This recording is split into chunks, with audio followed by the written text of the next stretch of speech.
Brent Porcio, TopVelocity.net. I'm going to do this presentation for you today on what it takes to build healthy arms or healthy pitchers, even position players. There's a lot of new science today showing that the conventional wisdom has been almost completely wrong, and it's why we have such an epidemic of arm injury in this skill. So this is going to help you understand how it works, how we develop and enhance performance without continuing to exacerbate the risk of injury. First, kind of understand my background to this if you don't know already. Just real quick, I was an aspiring young pitcher, tore my rotator cuff at 18 years old. Doctor said I'd never play again.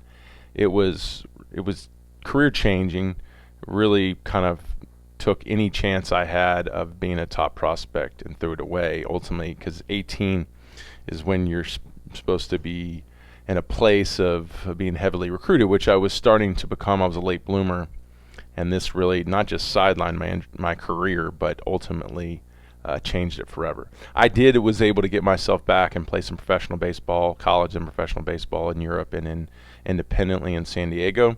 And I was able to overcome the injury and throw low to mid 90s, which I was probably a mid to high 80s pitcher before. And not many people have ever done that. And what I did was I learned how all this stuff works, developed TopVelocity, developed the methods for myself, and that's these methods and this programming is what I use for myself.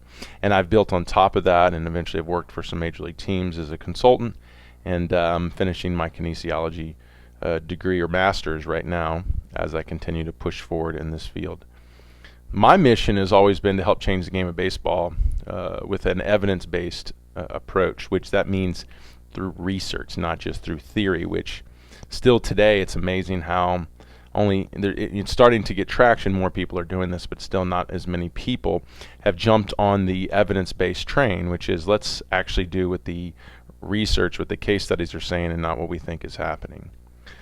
I want to lower the injury rates, obviously, because it affected me, and it's still a major problem. I believe it's actually gotten worse because of the social media and the marketing aspects of social media. It's allowed a lot of these poor approaches or these arm-focused approaches to really profit and grow. So I'm just really trying to bring more truth and more great information into this sport. So building the healthy throwing athlete is what we're going to look at today. That's my focus. I've heard people say that that is something could be separate from, say, a velocity program, meaning a velocity program could be built without the focus of a healthy throwing athlete. That makes no sense to me, because once you understand how the science works, when you optimize the body, it not only helps it throw harder, but it keeps it healthier. So ultimately, if you are in an approach that works, the aspects of performance enhancement and injury prevention are one. They work together. They're one and the same, and that's what we're going to learn today. So what causes injury? I think, a lot of people come to me, they say, I'm injured, what do I have to do to get out of injury? And that's really going into what is the cause of injury. So ASMI, which is the American Sports Medicine Institute, has done a lot of work against trying to find the answers to why we have so much injury in this sport. And they can link all injury to three things. One, overuse, basically overworking, overthrowing. We all know this is very common. We now have we have little league athletes or pitchers or players playing as much as college or maybe even major league players at this point with travel ball. Poor mechanics. We know that that's a challenge. Mechanical understanding has actually been a big part of the sport for a while, and that's a problem. Pathomechanics are basically mechanics that can lead to injury. Poor physical fitness too. That's, I think, something that's been undervalued in baseball. We don't understand how important it is to be physically fit, strong, and powerful and mobile, and specifically for, say, pitchers, which has led to a lot of the injuries. So when I look at injuries, it's going to be one of these three things, or ultimately, like I say, it's going to be all of these things. So when it comes to overuse injuries, let's look at overuse injuries. We have this study that's looking at a lot of different case studies, finding the odds of where there's a higher probability that you'll have injury. For example, if we look at all of the right risk factors related to injury outcome, regularly pitched with arm fatigue, you're 36 times more likely to have injury. So if your arm is fatigued, you're 36 times more likely to have an injury. You've pitched more than 8 months of competitive pitching in a year, more than 8 months, you're 5 times more likely. So you've thrown greater than 80 pitches per game, you're 3.8 times more likely to have injury. Fastball velocity greater than 85 miles per hour, you're 2.5 times more likely to have injury. So it's related to velocity. You've pitched more than 100 innings at least in 1 year, you're 3.5 times more likely to have injury. You played catcher as an addition to pitcher, which is very common in travel ball at the young levels, you're 2.7 times more likely to have injury. And you've participated in showcase baseball. Look at this, 7.9 times more likely. People wonder why that happens, just because there's higher stakes there. People typically push themselves harder. And a lot of times it's not in a season where you've ramped up to there, you're jumping into showcase. Participated in concurrent leagues, 2 leagues at once, you're 5.3 times more likely. Participated in travel baseball, 4.86, obviously because there's higher competition, say, than rec ball at a young level. So how do you regulate overuse? So a lot of people want to fix the overuse issue. I believe the best way to do it is what he's not a doctor, but what physical therapist Samir discovered here in his studies with the Moda sleeve. This is a sleeve that can track reps, how many pitches you're throwing or how many throws you're making from a position. And he found that it's not just about, say for pitchers, pitch counts, a limit to how much you can throw. It's a balance or a management of the stress in your throwing. So what it's called is acute to chronic workload ratios. So meaning how much you've thrown in the moment and how much you've thrown over time. So what he says here, if you see the green, if you're balancing, the likelihood of subsequent injury goes up when your ratio of acute to chronic gets higher. So, if you threw, say, 30 pitches in one day, but you've been throwing, 0 pitches or 0 throws every day, that could throw you in a high ratio, and then you go into the danger zone. So something more likely would be, say, for a pitcher who's been used to throwing 60 pitches in a game, or every other day throws 180 pitches one day. Now the ratio is way off. Now he's in the danger zone. So something that tracks your pitches or your throws every day, you could journal this. You could use something like technology like the Moda sleeve, and you can make sure you don't make these big jumps well above what your body's used to doing every day, where your ratios are lower between your throwing for the day and your throwing over time.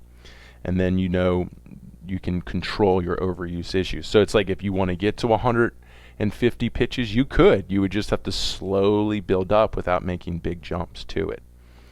Pathomechanics that lead to injury. So this is interesting. So this is combing through studies and finding what mechanics link to injury. And there's a lot more than this, but here's just some basic ones. So basically on the right, the pathomechanics. So basically when you push off the rubber, when that goes down, your ball velocity goes down. So that's obviously not an injury thing. That's going to be a performance issue. Let's go to the injury ones. For example, front foot opens if your shoulder and elbow forces go up. So your front foot opens too much. If you're in proper shoulder external, basically if your timing of when you lay your arm back is off, your shoulder and elbow kinetics go up. That's forces as well. Excessive shoulder external, ball velocity goes down. That's performance.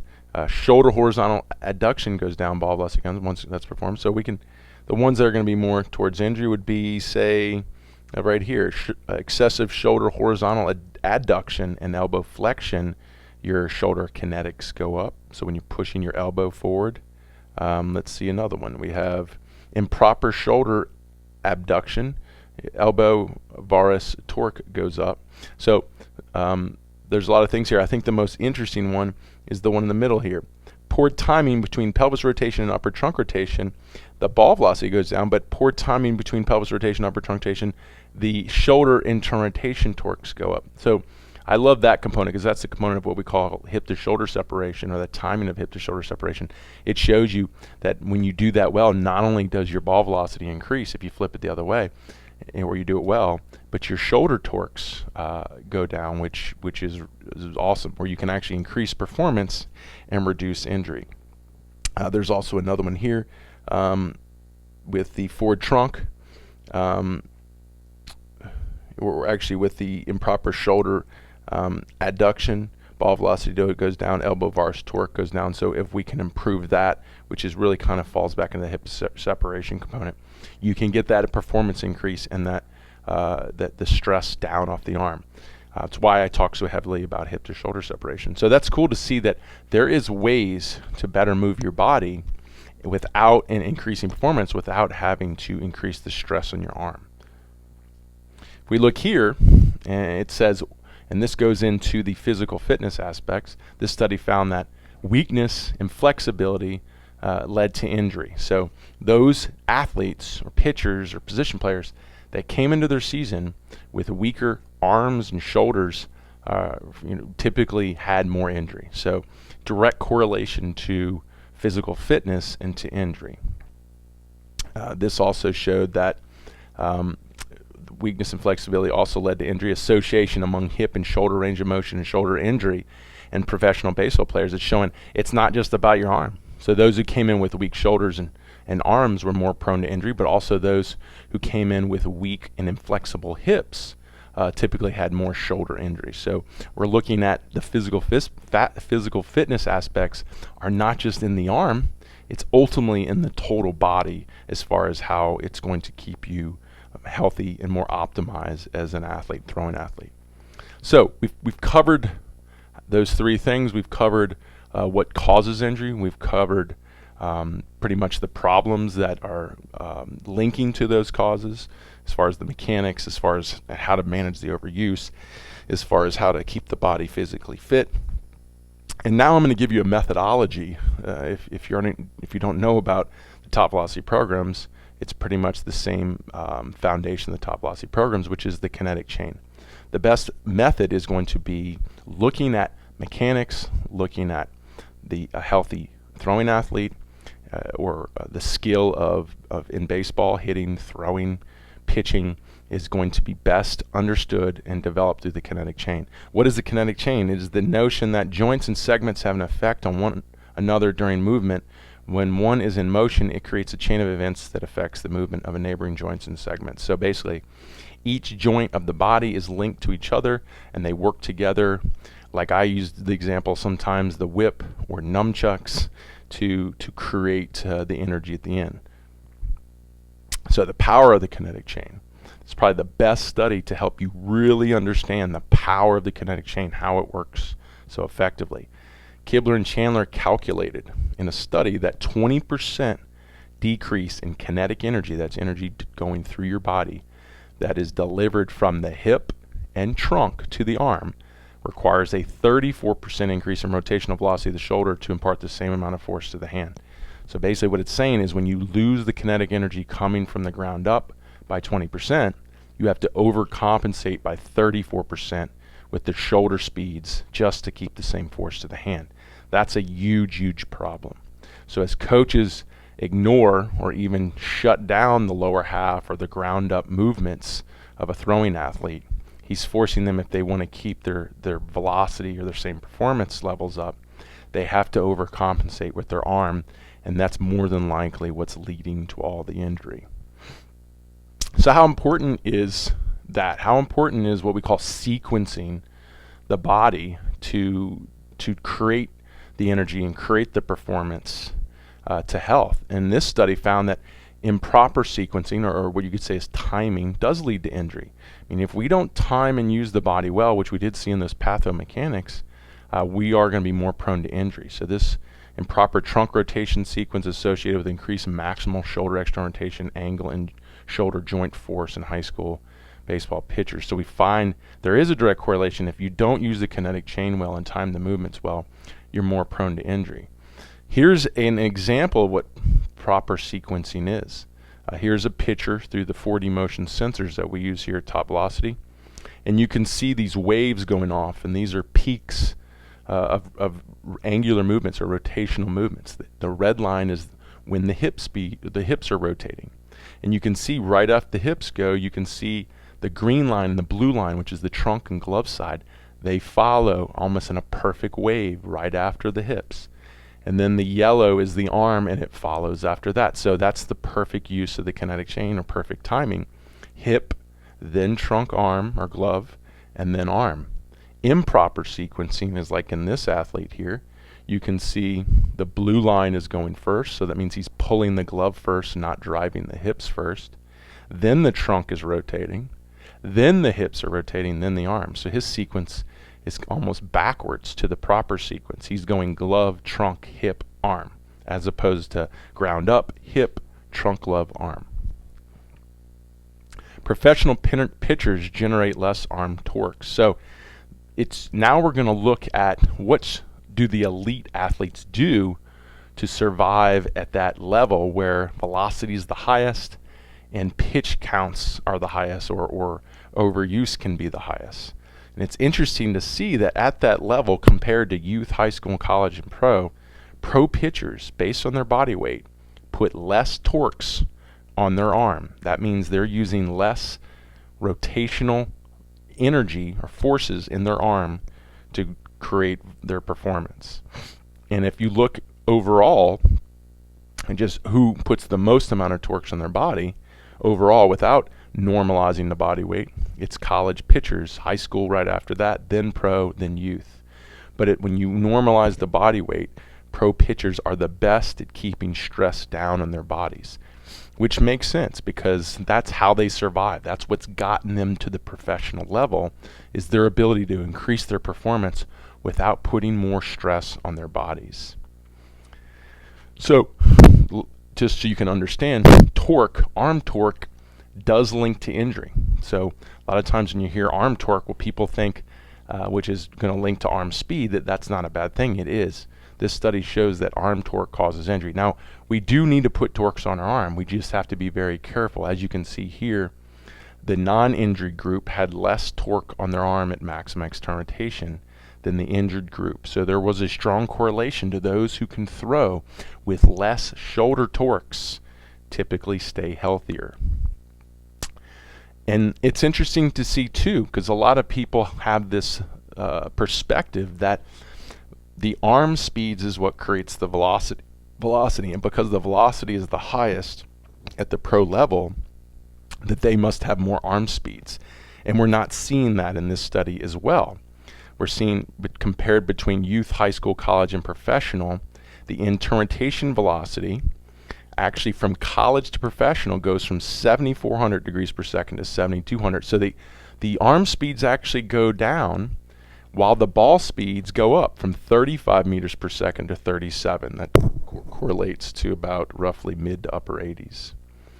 So we're seeing not only do the torques are the lowest at the professional level, but we're seeing the arm speeds are actually going down from the college to professional level. And the arm speeds from youth to professional is only about 300 degrees per second faster, which is nothing, very, very slow. So here's the thing, pitching, the act of pitching is the fastest human movement ever recorded in the laboratory at 7,000 degrees per second. That means the arm can spin around 21 times in 1 second. And that is happening at the college level. So when you get to the college level, you are the fastest moving athlete in the world, your arm speeds. So here's the thing, that's why it's so dangerous. That's why we're so injured at those levels. And the thing is the ones that are getting to the professional level, playing twice as many games as college, throwing a lot harder than college, they've actually figured out a way to do it with less arm speeds, less torques, because ultimately they're using their body and sequencing their body better. Here's another great study that found you have to weaken your decelerators to increase your arm speed. So if you did take an arm focused approach, which would obviously not be what these elite athletes are doing. But if you did unfortunately take an arm focused approach and try to accelerate your arm speeds, the studies show that your arm has to weaken the decelerators to increase the torque on the accelerator. So it has to weaken external rotation to increase speeds in internal rotation. And that's the problem with the arm speed approaches. They can quickly give you velocity because there is velocity in arm speed, but the problem is you have to sacrifice the braking system, the decelerators in the process. And that's why those who try to increase arm speeds and try to push it to elite levels through the arm focused approaches are way more prone to injury, which studies show. And we have a great study with ASMI or through Mike Reinold that when they used an approach like a heavy weighted ball approach to increase arm speeds, the probability of injury was higher than those that were just using or just throwing baseballs. So there's risk involved, and more than likely it's because of the arm focused approach. This is a video that talks about there is two types of energies, and this is how you have to understand it. If you keep thinking, well, how do I throw harder if I don't increase my arm speed, arm strength? You have to understand how kinetic energy works. And this video shows you the separation of two, because this picture has some pathomechanics that allow us and exposes the separation of the kinetic energy that Kibler and Chandler was talking about to the arm strength. I'm going to play this video. This is a great example to show you the difference between arm energy or inter-rotation energy and kinetic energy, energy coming up the body. Ideally, we want them to time and release together to optimize ball speed while reducing forces. But in the case of this pitcher, he was throwing pretty hard. He was throwing 90. Because of his early trunk rotation, which you can see at front foot as he's tucking his glove side early, that causes the arm to drag and push. And when the arm pushes forward like it does here, it gets way in front of the face and forces internal rotation early, which more than likely would have had to have overcompensated with the arm energy. And as you can see, now the kinetic energy that came up the body starts to throw the elbow up and forward towards the target in this line. If he was able to have both those energies, the kinetic energy and the arm energy, to meet at the same time, that would have optimized his ball speed and reduced his stress to the arm. So you've learned that there is two, and the ability to sync them up, where you can sync up the kinetic energy with the arm energy, allows the arm to change its role. It becomes more of a force regulator, not a force generator. And when you do that, it's really, really powerful, because when the arm's a force generator, it has a hard time doing its other responsibilities, gripping the pitch, creating the movement on the ball through pressure, controlling precision, controlling and commanding the pitch. So when you are someone who's using the arm speed approaches, the arm focus approaches, and your arm's a generator, you're making it hard for it to do its other jobs. That's typically why those guys have less accuracy, or they're not as good as commanding their pitches. They don't have as good of variation between, say, their ball movements, because everything is being pulled down or over exaggerated, because the arm is having to generate and work so hard to generate energy. So that's the other true benefit of a more kinetic energy approach, is that your arm can get better at doing its other roles. So our top velocity methods are going to help you understand how well you're using your kinetic energy and your arm strength. So we're going to assess and develop elite athletes also in the off season. So we're going to we're going to do an assessment and evaluation and see how well you're using the kinetic chain, where your restrictions are in your body, which is forcing you to overcompensate in your use of the kinetic chain. And then we're going to help you understand how this is going to be improved in our programming. And obviously we want to do this most significantly in the off season. We're going to teach and train to master the skills of pitching. We also can teach position players the same mechanics in throwing. We also work with hitting and sprinting as well in our programming. And the goal is to maintain the baseball player through pre and in season with proper programming. So once we get you developed in this enhanced and improved and healthy in the off season, we're going to help you maintain it through the season, and then we're going to repeat that process. We have many levels to the program. The evaluation system in our camps, and also if you're in our online camps, we're going to measure anthropometrics, which is basically your body segments, your performance movements, how you jump, run, your strength, and then your biomechanics. We're going to look at, through motion capture, we're going to look at how your body is moving. We have at TopVelocity.club these athletes, these camp athletes, evaluations recorded. You can look at them individually, and we have leaderboards there to see what is separating guys in a lot of these measurements. We do research on there showing basic statistical analysis from some of our variables done in the evaluation, like front leg ground forces versus pitching velocity. In our data showed a high correlation to pitching velocity. And then also too, people need to understand in our methodology to develop a healthy, explosive, dynamic, high velocity, injury-free athlete, we use an Olympic style approach.